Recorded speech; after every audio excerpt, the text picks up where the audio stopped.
So I'm going to show you something in TikTok that you're going to use a lot of time when you upload videos to TikTok using the create part of the application.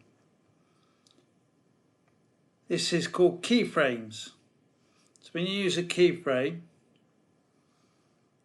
you can do a zoom in, zoom out, you can move from one part of a picture to the next, you can make the picture look more dynamic. So let's get started.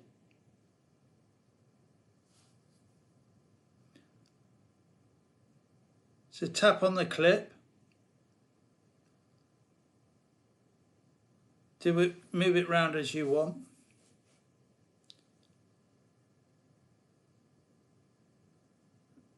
And then tap on the little triangle